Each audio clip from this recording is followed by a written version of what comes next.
The John LeBang Show has been known to make people laugh, sing, think, scream, throw things in rage, and generally lose their minds. Listener discretion is advised.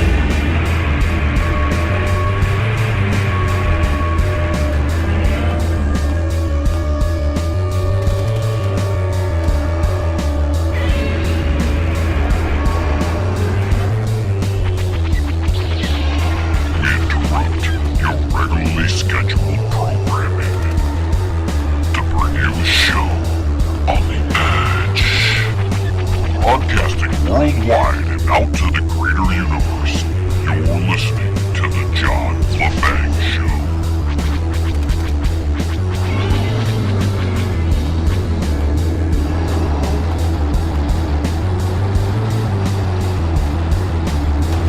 Welcome back, my friends, to another week of, you know what? What kind of schlock are we going to talk about this week, huh? What kind of happenings in the greater universe are going to hit the subject matter for the show tonight, right? That's what you're all thinking. That's why you're here, right?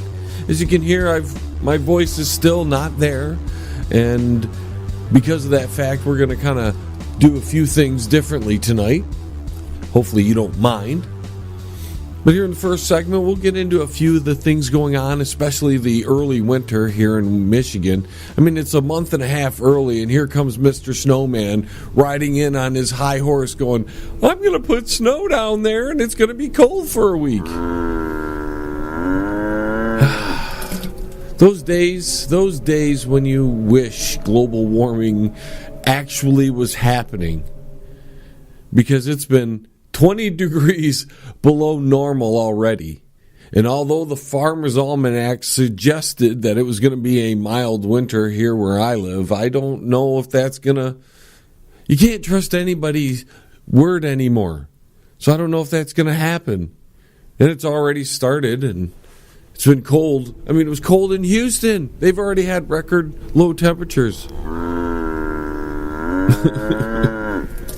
That climate change is a bugger, man. Just when you think the world's warming up, it starts cooling.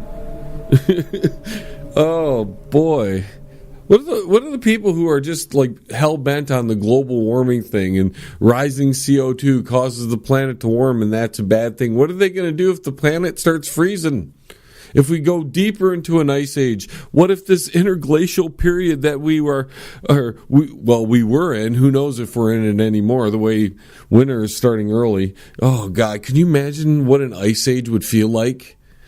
I don't think anybody realizes that an ice age is so much worse than like getting warmer and having some kind of tropical period on the planet. Sure, there might be a little bit more water to use. That's not a terrible thing, just saying. But if everything starts freezing, folks, you can kiss it all goodbye. How are you going to eat if you can't grow anything? Luckily, we're so advanced we can grow inside now. I mean, and here in Michigan, we could just go to the pot dealers. They could expand their market by not only growing pot, but if we have a new ice age. I wonder whatever they would call the new ice age. I think it'd still be the Pliocene Quaternary Glaciation, but they might call it something else. I don't know. Maybe those pot dealers can like start growing like green beans and broccoli and cauliflower, so we all can have some, organically grown, hydroponically grown plants. Because if it freezes over, if the planet decides to go into that ice age, we're not going to be able to grow anywhere. So that's my little rant on winter already. I can't stand it. If you've been listening through, all since I've been doing this, if you've been listening that long, then winter's not my favorite time of year. In fact, I'd be so fine with the planet just warming up. Where the average temperature here in Michigan is like 80 degrees. I'll take it. Maybe we'll have a couple 100 days. I don't care. I don't really care 100 days. But I don't want to see these minus 20s and minus... I mean, we had those it wasn't that long ago. And the people, I don't know how people can stand that cold weather. When It's like after about 20 degrees, it really sucks. It sucks really bad. It starts getting chilly at 40. It's like, can we have an average temperature of 50 throughout the winter? That's what I'm saying. If we could find a way to terraform the planet in such a means that Michigan or wherever I live, maybe I just got to move somewhere that has that kind of climate, which I've considered. I have really considered the evacuation of the state of Michigan. And I was thinking that maybe if I could get like 25 or 30,000 people. I mean, since all the riffraff is being allowed into the country, maybe we get 20 or 30,000 people to buy into some third world country, buy a bunch of property, and then we could take over the government if we all move there at once, take over the government, restart the whole thing, should base it on the Constitution with a few adjustments, make it so you can't have socialism at all, and it's all on individual liberty and self-responsibility. Maybe one thing, we could watch America collapse upon itself and we'd be safe, and we just got to pick a country that has a good amount of resources that that people who have the know-how to do this sort of things, and who's just not letting all those resources go to waste. Maybe they should just buy into it. See, I'm not talking about invading a country physically. I just saying enough people buy a bunch of land in some third world country that's sending all these people to the United States because they don't want the riffraff. I mean, most of the riffraff will be gone. There'll be a lot of extra land for people with money, and you buy the country. It's just an idea. I'm a little old to be thinking about that. But you could be rich in a country like that. Like if you even you just a bunch of middle class people just pick up and leave. Say the heck with it. We're not cared about here in the United States. We all get together and we pitch in. We go to some third world country, we develop, and then we show them, hey, this is what you do. You don't waste your country. We fix this country. So, that's just an idea. I guess that would be somewhat frowned upon by some people. But I was considering that. I said, I wonder if we could do that, if there would be enough people who would just buy into a country, legally. You don't use force. You just go in there, and then when you have enough votes, you take over the government. And you just move in great enough numbers to be able to take over the government without force. You just people with money. Believe me, politicians. If you have money, you have money. Politicians in whatever country will do what you want, except for here in the States. They take your money and don't give us people in the middle any results at all. Yeah, you're gonna find out a little bit about that in the second and third segment, because I'm gonna give my voice is already, I can already tell it's starting to kick off here.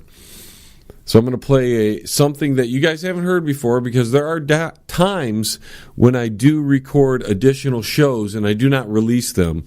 I just hold them in wait in case I'm sick, in case of something. And I think it was back in September, it might have been late August, I put about 30 minutes of stuff together. I just had some things on my mind, and I was going to release it that week, and then I can't remember something. I think it was the Kavanaugh things came up, and I said, okay, well, I'll couch this, because it really wasn't recorded for the show anyways. It was just something that I might have done a YouTube video on at some point. And when you do those YouTube videos, sometimes, you do it in a process. You get the audio down, and then you gather up all the visuals to go along with it. And that takes a little time, and I never got around to it because I got busy. And with my dad passing away and getting sick, these things run into some, it's time consuming. So I'm going to play you that, and I'm just hoping you'll listen, and then I'll be back in the fourth segment to carry on, hopefully to just give this little chest thing. I tell you, folks, it's been a bugger. I'm over a month of not feeling that great, and no health insurance, no means of really getting any, and I don't make enough at anything I do, which is unfortunate. You blame that on myself, I guess. I should just focus on one thing, and screw the rest. I could go be a slave like the rest of the country. Just go and work for a corporation again and do whatever they tell me to do just to make it up the ladder, although I never made it up the ladder because they never gave me a chance. Even though you work so hard, John. You're one of our best workers. And that's probably why I never got promoted. Sometimes I think those things work in reverse, right? They promote the people that suck, but they like you personally. You suck, but you know what? I can manipulate you. I can get you to do whatever you want. Do this hard worker. We need him here. We need the hard worker there because we actually need something to get done so everybody else can get paid. I mean, I think it's all backwards at how corporations and companies think about promoting people. But maybe because I've always been overlooked, I have that viewpoint. It goes with a lot of other things too. It's like nobody appreciates the stuff I do anymore, and you get to the point where you're like, okay, well, should I be doing this stuff anymore? If nobody's going to appreciate it, I get like I said, I get more hate mail than I get praise by any people who glean anything from this broadcast. And hey, like I said, the haters they're as loyal as you. I don't know if I know a more loyal. Maybe some kind of sports fan is more loyal to their niche, but haters of specific alternative talk radio, maybe it's just talk radio in general, they are loyal son of a guns, and you got to give them credit. I wish they would buy a t-shirt, but maybe I should say that's what I might do. Here's an epiphany right here on the radio, folks. I think I should just get shirts that say I hate John LeBang and the John LeBang Show, or something of that nature. And then my haters who hate me and who send me the wonderful emails I get on a regular basis from these people, maybe they'll buy some of them. Deport John LeBang. How about that? That sounds good. I might make a fortune at those. I never thought of it. See, everybody else promotes themselves like they're the greatest and the best. But see, since I have haters listening to me, I think maybe I should get the shirts that the haters will buy. I want to stab John LeBang in the eye. How's that? Think I can get $20 or $30 for a t-shirt that says that? A hoodie. I was thinking about some hoodies. Get it on there. Smack John LeBang in the face and then kick him while he's down. How's that? You like that? I think that's a good one. Because the ones that say, like, John LeBang is a cool show, those never sell. In fact, we're going to be doing some upgrades on the website soon, ladies and gentlemen, as I only have a few minutes before break here. And I didn't want to get into anything too deeply. We're going to be changing around the websites. I had a person comment that they couldn't find out how to purchase anything on the website, and that was because we are kind of changing things up right now, and hopefully the store page is better. I mean, I don't know. We'll see. We really could use the support of people. We don't ask you to just give a donation. That's not what we're about. Just buy something from the store. We want you to get something out of it. And hopefully we have other little items that we are going to be able to sell here in the near future on the website, because we got to fund this operation somehow. And with that being said, folks, I think we're going to take a tiny little break.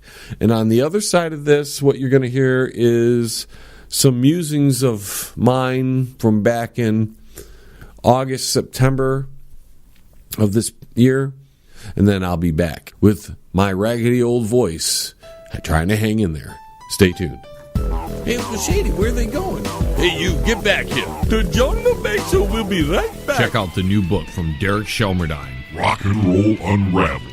It tells the story of rock and roll from its roots right up until the mid-'70s punk. Rock and Roll Unraveled. Not just the music, but also the events that shaped the music. Rock and Roll Unraveled. It includes the backgrounds to recording sessions, singles, album releases, births, and deaths, epic concerts and festivals. Rock and roll unraveled.